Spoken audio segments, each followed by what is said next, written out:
Okay, we're gonna talk about momentum. Oop, better get that back on the marker. Momentum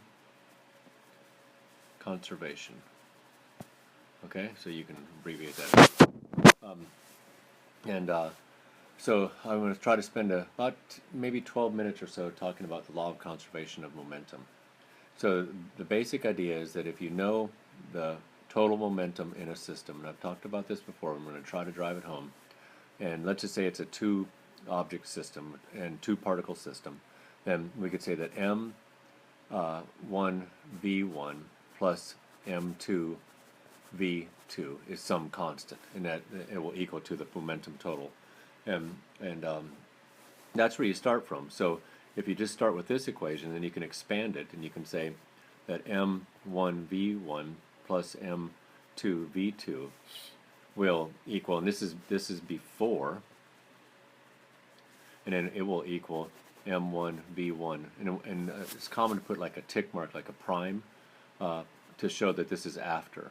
So this is the same object, but it's after the collision has occurred, and that's what we're basically talking about, are collisions.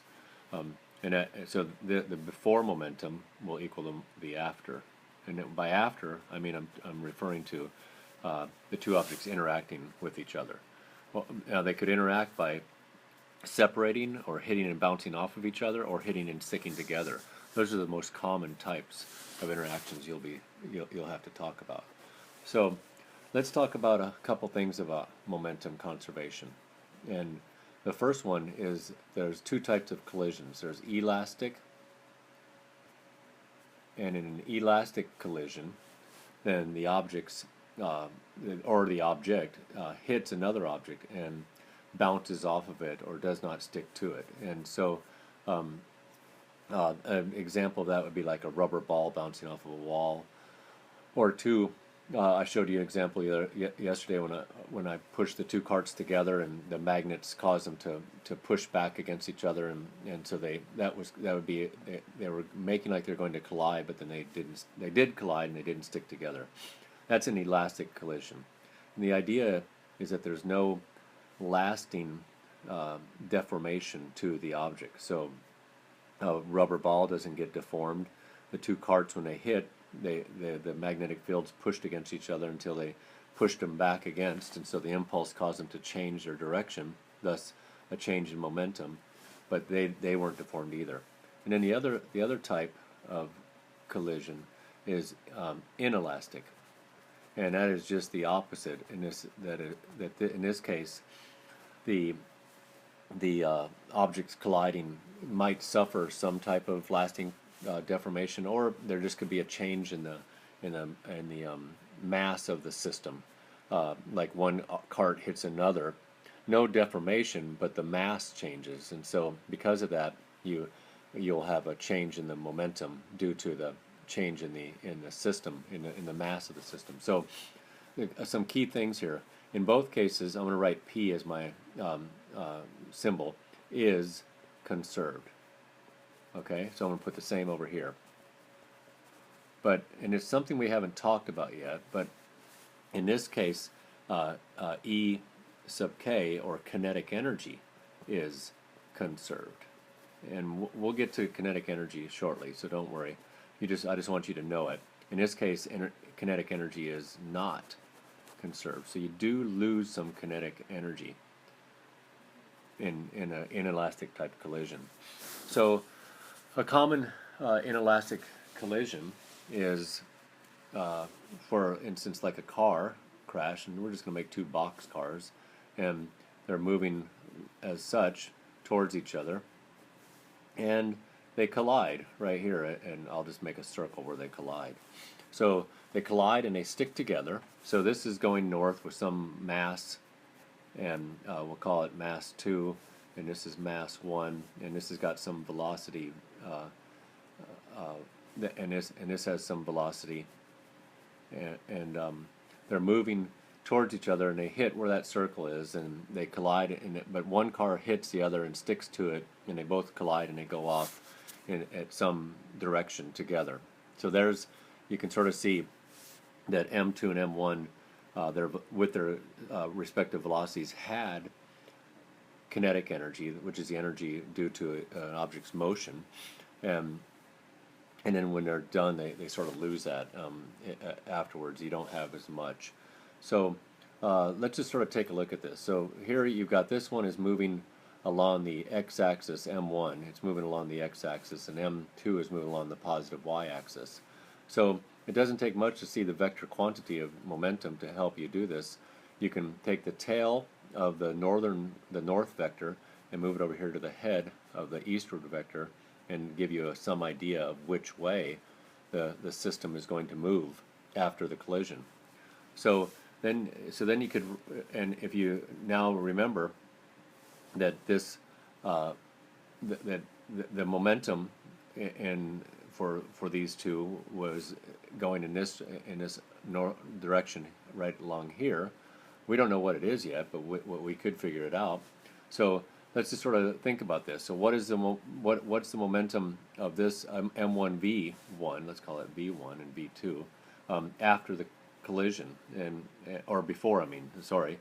So it would be M1 V1, and then what's the momentum of the second car, and that would be M2 V2, and then what's going to happen to them afterwards. So that that's the momentum in the system that we're talking about of M1, M2 before, right? So then we're going to talk about what's happening afterwards. So what has happened afterwards? Well, now M1 is part of M2, right? They're stuck together. So we can add those two as scalar quantities, and then they're going to have some velocity, final we'll call it, of 1 and 2, okay? So I'll put the prime there to indicate again that velocity is after the collision has occurred. So you can see sort of some simple ideas here. So if you just treat them like vectors, so you could sort of move this up here. So this would be M1 V1 prime, and this would be M2 V2 prime, because remember what I can do with the vector, I can slide it anywhere parallel to itself. It's still the same vector. And now all we have to do is do a squared plus b squared equals c squared to get the magnitude of this nice thick red vector, the resultant vector of the two two car system. And then to get the angle theta, we could just use SOHCAHTOA to and discover which one we wanted to talk about. Whichever one we wanted would give us the angle.